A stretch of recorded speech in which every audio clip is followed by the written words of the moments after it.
Puktegiko irakurketak. Estitxu Zabala. Emakume arraunlarien aurrekariak. Pasaiako batelariak. Ez da batere kontu erraza lehen emakume arraunlarien inguruko informazioa topatzea. Jakina da bai, batelariak izeneko andrazko batzuk lanean aritu zirela 200 urte luzez Pasaian. Baina sakon arakatuta ere, ezin da informazioa biribildu. Beste kai batzuetan gizonek egiten zuten Pasaian batelarien esku geratzen zena. Eta oraindik ere ez dago demostratzerik zergatik bereganatu zuten ardura hori Pasaiako emakumeek. Teoria zabalduena da gizon falta zegoela. Batetik, komunitate txikia zelako, eta bestetik, gizonezkoek ternuara egiten zituzten arrantza kanpainek 2 urte irauten zutelako. Rosa Maria Kantinek Bateleras de Pasajes liburua idatzi zuen 1985ean.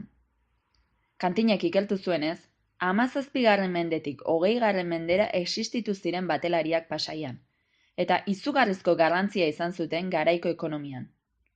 Hala, Pasaia bisitatu zuten idazle askoren arreta bereganatu zuten langile haiek. Maiz deskribatu zituzten batelariak, bai idatziz eta bai marrazki bidez ere. Hala ere, inoiz gutxitan islatu zuten errealitatea. Izan ere, fantasiazko emakume dotoreen moduan deskribatzen zituzten. Zehazki, 17. mendearen hasieran agertu ziren batelarien lehen erreferentziak literaturan. Jose Antonio Azpiazu antropologoak ikertu zuenez, beharginaietaz estrainakoz idatzi zutenak izan ziren Pedro Mantuano eta Felix Lope de Vega. Felipe hirugarrenaren ezkonbidaiaren berri ematearekin batera.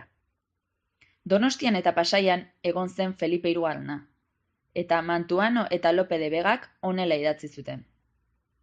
La naturaleza angelical y la hermosura de las bateleras.